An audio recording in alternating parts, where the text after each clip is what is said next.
तो दोस्तों, बड़ों को प्रणाम और छोटों को ढेर सारा आशीर्वाद। तो बिना समय गंवाए चलिए आज की कहानी शुरू करते हैं। तो कहानी कुछ ऐसी है कि एक सेठ को दूसरे नगर में किसी काम से जाना पड़ता है। तो वो जाता है अपने छोटे बेटे के साथ और वहाँ जा कर के एक धर्मशाला में रूम किराए पर लेता है। और किराए पर लेने के बाद रूम को व्यवस्थित करने में लग जाता है, लेकिन इसी बीच लापरवाही की वजह से उसका छोटा सा बच्चा बाहर खेलते हुए आ जाता है। और जब सेठ अंदर से बाहर की तरफ आता है तो देखता है कि उस बच्चे के सामने एक सांप है, जो कि ठीक बच्चे के सामने फन फैलाए खड़ा है। और बच्चा जो है सांप के ऊपर मिट्टी डाले जा रहा है और सांप फन को नीचे किए हुए है। तो इस दृश्य को देख करके वो बहुत परेशान हो गया। सोचा कि अब क्या करूँ, कोबरा सांप है, जहरीला सांप है, अगर मैं कुछ किया और बच्चे को काट दिया मेरे किसी गलती की वजह से, तब तो और ज़्यादा मुसीबत हो जाएगी। तो इस तरह से बहुत वो चिंतित हो गया। तो भगवान ने उसकी सुन भी ली। उधर से गुजरता हुआ एक आदमी ऊँट पे सवार उधर से गुजर रहा था। उसने जब इस दृश्य को देखा तो कहा कि मैं इस सांप को मार सकता हूँ, आप लोग निश्चिंत रहिए, मैं इस सांप को मार सकता हूँ, लेकिन एक गलती मेरे से अगर हो गई तो ये बच्चा भी मर सकता है। तो पिता को तो कैसे भी करके कुछ कदम जरूर उठाना था। तो उसने कहा कि अपनी तरफ से आप पूरी सावधानी रखिए और कोशिश कीजिए कि सांप मर जाए। तो उस ऊँट पे बैठे शिकारी ने निशाना लगाया और निशाना लगा करके उसने जैसे ही सांप को मारा गुलेल से, तो सांप वहाँ पे मूर्छित होकर गिर पड़ा। तो जब सांप मूर्छित होकर गिर पड़ा, इन लोगों ने सोचा कि सांप अब पूरी तरह से मर चुका है। तो सांप को उठा करके और दूर कहीं ले जा करके एक टोकरी में इन लोगों ने डाल दिया। जब दूर टोकरी में इन्होंने सांप को डाल दिया तो अब धीरे धीरे बात 3-4 घंटे बीत गया। सांप और जिसने बचाया था वो अपना गुणगान बता रहा है कि ऐसे मैंने बचा दिया, इस तरह से निशाना लगाया। तो दरअसल होता ये है कि ऊँट वाला थक करके तब तक वहीं सो जाता है, और जब रात होती है तो रात के टाइम पे वो सांप जो कि अधमरा था वो अब ठीक हो चुका होता है। तो वो अपनी जिस टोकरी में उसको फेंका गया था वहाँ से वो धीरे से सरकता हुआ निकल जाता है और जा करके उस ऊँट वाले को काट देता है। जब ऊँट वाले को काट देता है और सुबह सेठ की जब निगाह खुलती नज़र खुलती है, जब वो जगता है सुबह, देखता है तो सामने जो ऊँट वाला जिसने प्राण बचाए थे बच्चे के, वो मरा हुआ पड़ा है। अब आनन फानन में वो आदमियों को तलाशता है कि शायद इसकी जान किसी तरह से बच सके तो बच जाए, क्योंकि इसने मेरे बच्चे को बचाया था। तो धर्मशाला में एक ऐसा इंसान मिल जाता है जो कहता है कि मैं इस इंसान की जान बचा सकता हूँ, लेकिन इसके लिए मुझे किसी अबोध बालक की ज़रूरत होगी। उस अबोध बालक के शरीर में मैं उस सांप की आत्मा को बुलाऊंगा और उससे जहर निकलवाऊंगा। तो होता यह है कि वही सेठ का अबोध बालक एक होता है जिसके अंदर सांप की आत्मा को बुलाया जाता है और उससे पूछा जाता है कि आखिरकार तुमने इसको क्यों डसा, ये तो इस बच्चे की जान बचाया था, तो इसको डसने का कोई दुख ही नहीं बनता था। तो सांप ने बताना शुरू किया। सांप ने कहा कि देखिए, ये बात मेरे और बच्चे के बीच की थी, इसको बीच में नहीं आना था, इसने बीच में आने की गलती की। और हम दोनों कुछ कर भी नहीं रहे थे, हम दोनों आपस में बातें कर रहे थे। बातें ये कर रहे थे कि जन्मों पहले आज से 3 जन्म पहले जो आप इस छोटे बच्चे को देख रहे हैं, इससे मैंने उधार लिया था। ये सब कुछ सांप बोल रहा था कि इससे मैंने उधार लिया था और इसके 300 रुपये मैंने उधार लिए थे, जो अब तक मैं चुका नहीं पाया हूँ। और आज जब मेरे सामने ये आया था तो अपने गुस्से का इजहार करने के लिए मेरे ऊपर मिट्टी फेंक रहा था कि तुमने मेरे पैसे नहीं दिए। ये मुझे पहचान गया, तो इस तरह से वो इजहार कर रहा था अपने गुस्से का। और मैं चूँकि इस जन्म में एक सांप होने के नाते मैं तो कर्ज तो चुका नहीं सकता हूँ। तो मैं जैसे भी इसकी बातों को सुन रहा था, ये जो भी मुझे बोल रहा था, मन की भड़ास निकाल रहा था, तो मैं इसकी बातों को सुन रहा था और इसलिए मैं सिर झुकाए हुए था। ये मेरे सिर पे मिट्टी फेंके जा रहा था।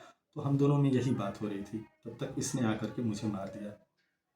तो लोगों ने कहा कि कैसे भी करके अब इसके जहर को निकालो।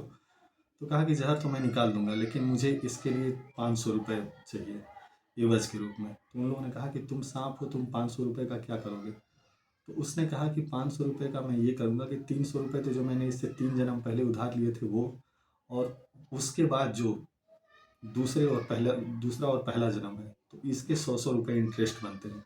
तो पूरे सूद समेत इसको मैं 500 रुपये वापस करूँगा और 500 मुझे चुकाना है इसको। तो इसलिए ताकि मैं अपने ऋण से मुक्त हो पाऊँ, तो इसलिए मुझे 500 रुपये चाहिए। तो लोगों ने वैसा किया। सांप ने जहर, जो बालक में उसकी आत्मा गई थी, उसने जहर को निकाल दिया उस ऊँट वाले के, और इस तरह से उसकी जान बच गई। लेकिन इस कहानी से हमको क्या सीखने को मिलता है? इस कहानी से हमको एक ही चीज़ सीखने को मिलता है कि किसी का लिया दिया अगर हमने कभी भी लिया है तो कभी न कभी किसी न किसी रूप में हमें चुकाना पड़ता है। तो बेहतर होगा कि अगर पहले तो हम लें तो याद से हमें उस ऋण को इसी जन्म में उस ऋण से मुक्त हो जाना चाहिए। ये पहली कहानी। दूसरी कहानी है जो कि एक सेठ होता है और मरते टाइम वह अपने बच्चे को बुलाता है, एक ही उसका लड़का होता है, और उसको 2 रत्न के टुकड़े देता है और कहता है कि देखो, इसमें से ये दोनों चमकदार हैं, लेकिन इसमें से एक काँच है और एक हीरा है, और तुम इसको अपने पास रखना। अब सेठ जब गुजर जाता है तो लड़का उन दोनों टुकड़ों को ले करके और वो क्या करता है कि राजा के दरबार में जाता है, और राजा के दरबार में जाके पूछता है, बोलता है कि मेरे पिता ने मरते वक्त ये दोनों टुकड़े मुझे दिए थे, क्या आपके दरबार में कोई भी ऐसा पारखी जौहरी है जो बता सके कि इसमें से हीरा कौन सा है और कांच का कौन सा है टुकड़ा? हाँ, एक शर्त मेरी ये है कि अगर कोई भी सही बता देगा तो मैं ये हीरा उसे दे दूंगा, और गलत बताएगा तो इस हीरे का जितना दाम है उतना पैसा आपको देना पड़ेगा। अब जाहिर सी बात है कि एक शहंशाह किसी के चैलेंज को तो कबूल करेगा ही। तो पारखी को बुलाया जाता है और पारखी गलत बताता है, वो नहीं पहचान पाता है एक्चुअली, वो असमर्थता अपनी दिखाता है, और इसलिए उस अपना इनाम वो हीरे के बदले एवज में जितना हीरे का दाम होता है उतना बादशाह से लेता है, चला जाता है। और फिर इस तरह से यही उसका व्यापार बन जाता है, हर बादशाह के दरबार में जाना और यही चैलेंज करना, और फिर अपना इनाम जीतना और जीत करके आ जाना, क्योंकि कोई भी इतना पारखी व्यक्ति नहीं मिलता था जो उसको बता सके। तो अब कुछ दिनों बाद होता ये है कि एक पेड़ के नीचे एक बादशाह जो अपनी दरबार लगाता था खुले में, एक पेड़ के नीचे, क्योंकि उसके पास कुछ था नहीं, राज्य वगैरह उसका सब कुछ चला गया था, तो खुले में पेड़ के नीचे बैठा था। उसके सामने भी जाकर के इसने चैलेंज कर दिया कि राजा देखिए, आप अपने आप को राजा कहते हैं, आपका राज्य चला गया मानता हूँ, लेकिन मैं आपको राजा मानता हूँ, और अभी भी सोचा कि सबके पास गया तो आपके पास भी आना मेरा फर्ज बनता है। तो जैसा कि मेरा चैलेंज है कि किसी के राज्य में कोई भी इतना पारखी हो जो इसको परख करके बता दे कि इसमें से असली हीरा कौन सा है और कांच का टुकड़ा कौन सा है, तो मैं उसे एवज में ये हीरा ही दे दूंगा।